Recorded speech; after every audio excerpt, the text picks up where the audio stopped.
पल पल की खबर आवाज न्यूज के साथ आप देख रहे हैं देश का विश्वसनीय चैनल आवाज।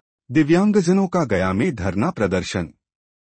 बिहार दिव्यांग संघर्ष समिति एवं राष्ट्रीय दिव्यांग संघर्ष मोर्चा के बैनर तले एक दिवसीय धरना प्रदर्शन किया गया। धरना का अध्यक्षता कर रहे समिति के अध्यक्ष कृष्णा यादव ने कहा कि हम लोगों का पेंशन 400 से बढ़ाकर 5000 किया जाए, राजनीति में हम लोगों का भी भागीदारी दे सरकार। वहीं राजनंदन यादव ने कहा कि दिव्यांग को उचित रोजगार दे सरकार, हम दिव्यांग जनों की बात सदन में क्यों नहीं उठाई जाती है। इन मामलों को लेकर गया के गांधी मैदान गेट नंबर 7 पर धरना प्रदर्शन किया गया। धरना में उपस्थित दिव्यांगजन में संजीव कुमार, मोहम्मद इस्तेखार, शशि कुमारी, आरती, अजय पंडित, विनोद, लक्ष्मण, सुकेश एवं अन्य लोग मौजूद रहे। प्रेम कुमार भास्कर की रिपोर्ट। क्या लगता है इस आंदोलन से बिहार सरकार कुछ अपना फैसला बदलेगी? देखिए, हमारा बिहार सरकार हो या भारत सरकार हो, दिव्यांगों का कोई भी आंदोलन होता है उसका वो ज़्यादा रिएक्शन नहीं लेता है। लेकिन एक दिन ये बहुत बड़ा मुहिम बनेगा और 121 करोड़ जो भारत की आबादी है दिव्यांगों की, ये पूरी तरह से भारत बंद करेगा तो तुरंत वो योजना को लागू करेगा। ये आंदोलन कब तक चलेगी? ये आंदोलन अब स्टार्ट हुआ है तो चलता है। सर, आपका परिचय? मेरा नाम पंकज कुमार हुआ।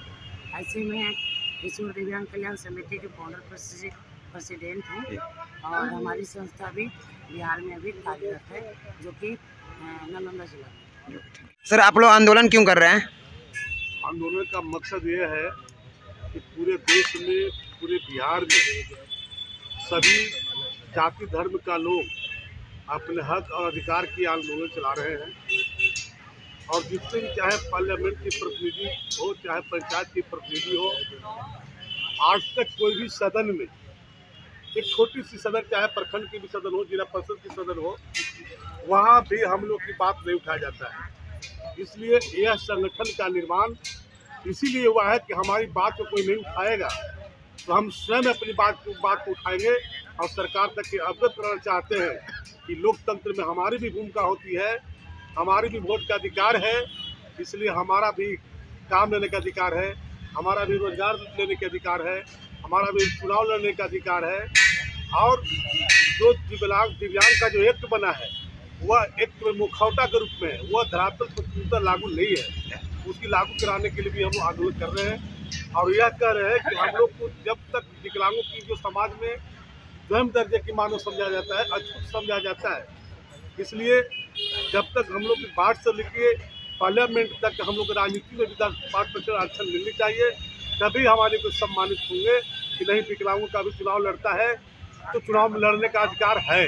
जब हम वोट देंगे तो चुनाव लड़ने का भी अधिकार है, लेकिन हमें चुनाव लड़ने से वंचित किया गया है। अब देखिए, पंचायत के चुनाव में सभी को आरक्षण दे दिया गया, चाहे SC हो, ST हो, TC हो, सभी को दिया गया, लेकिन हम दिव्यांगों को केवल दिव्यांग शब्द के संबोधित करके हम लोग को अति किया। दूसरी बात कहना चाहते हैं, यहाँ की नेताओं का पेंशन 1,20,000 हो जाता है, लेकिन विकलांगों का पेंशन महज 400 रुपया भीख के रूप में देता है। इसलिए हम लोग का कम से कम मांग है कि 5,000 दिया जाए ताकि हम विकलांगों लोगों का भरण पोषण हो सके। बिहार के बाहर में तो दिव्यांग लोग का पेंशन बहुत ज़्यादा है। यही तो देश की संविधान में क्या हम समझ पाते हैं। आज ये संविधान की बात बहुत हलचल मची है पार्लियामेंट में, लेकिन संविधान के अंदर यही दुरंगी नीतियाँ हैं कि झारखंड में कुछ है, राजस्थान में कुछ है, हरियाणा में कुछ है, गुजरात में कुछ और बिहार में कुछ है। यह कैसी नीति है, यह कैसी पॉलिसियाँ हैं, ये तो हमको समझ में नहीं आता है। इसलिए हमें ये भी डर लग रहा है कि हम लोगों को लगता है कि अधिकार से वंचित करने का कोशिश किया जा रहा है और हम लोग की आवाज़ दबाने का भी कोशिश किया जा रहा है। इस आवाज़ को हम लोग दबने नहीं देंगे, हम लोग स्वतः उठाएंगे साथियों। और सभी से निवेदन है, अभी हमारे कुछ साथी बोल रहे थे कि हम लोग पूरे प्रखंड से पूरे जिले में तालाबंदी करेंगे। हम लोग ये योजना बनाए हैं कि जब हम लोग संगठित होंगे तो हम लोग एक मार्च यहाँ से बोधगया से राजभवन तक निकालने का काम करेंगे और GT रोड को जाम करेंगे। जो पूरे भारत और इंडिया का वह आवागमन है उसको हम लोग बंद करने का भी निर्णय लेंगे। ये तब जब तक हम लोग अपने आप में जो भी एक कुछ बताए।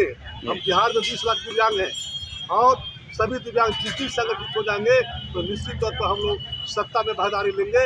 और अब जब तक हम लोग सत्ता में भागीदारी लेंगे तो हम अपनी आवाज़ स्वतः विधानसभा पार्लियामेंट में उठाएंगे, जिला परिषद में उठाएंगे, समिति और वार्ड पंचायत में उठाएंगे। और 3/20 में जमीन की बात होती है कि महादलितों को 3/20 में जमीन दिया जाए, लेकिन विकलांगों की 3/20 में जमीन क्यों 5/20 में क्यों नहीं जमीन दिया जा सकता है? क्योंकि विकलांग बेटी की शादी कैसे होगी, विकलांग भाइयों की सगाई कैसे होगा, उसके लिए 20-50 साल। लेकिन मैं कहता हूँ कि विकलांग बेटी बहुओं के लिए कम से कम 3 लाख रुपया उसको दो शादी वादी करने के लिए, ताकि उसे सकलांग लोग शादी कर सके, उस पैसे की बिजनेस कर सके और अपनी समाज में एक अच्छा महसूस कर सके। इसके लिए हम लोगों ने यह। सर आपका परिचय क्या हुआ? मेरा परिचय कृष्णा यादव, मैं इस संगठन का ऑर्गेनाइजर हूँ, राष्ट्रीय विकास संघर्ष मोर्चा और दिव्यांग संघर्ष समिति का अध्यक्ष के रूप में भी काम कर रहा हूँ। अच्छा, मैं राष्ट्रीय दिव्यांग संघर्ष मोर्चा प्रखंड मानते बिहार से आया हूँ। मेरे कहने का मतलब ये है कि सरकार तो जमीनी स्तर पर किसी तरह का भी किसी भी प्रकार का कोई लाभ नहीं दे रही। इसका कारण है कि हम दिव्यांग हैं। मैंने अपने प्रखंड के माध्यम से अपने जिला प्रोग्राम पदाधिकारी जो हमारे मनरेगा के तहत बैठते या जो राशन कार्ड जो योजना बनाते हैं, मैंने उन लोगों से भी बात की, लेकिन उन लोगों को कहना है ताकि शादीशुदा हो, जहाँ तक इस तरह का इंडिकेशन लगा दिया जाता है, इससे हम तो क्या हो जाते हैं, वंचित हो जाते हैं। मैं चाहूँगा, अपनी सरकार से ये मांग रख रहा हूँ कि कम से कम जो कुमारी बच्चियाँ हैं उनकी शादीशुदा भी होने से सरकार उस पर पहल करे।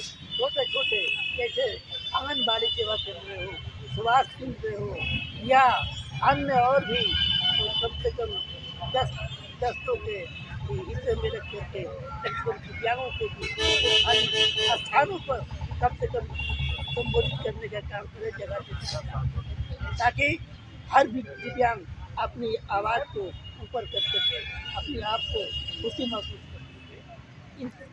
अगर सरकार ने ये 2 महीने के अंदर अगर इस पर कोई विचार नहीं करती है, तब इसके लिए हम लोगों ने पुनः फरवरी और मार्च के अंतिम सप्ताह तक हम लोगों ने एक पैदल पथ यात्रा यहाँ से लेकर के पटना तक करने की उम्मीद में रखे हैं। ये सिलसिला जारी रहेगा, उस वक्त तक जारी रहेगा।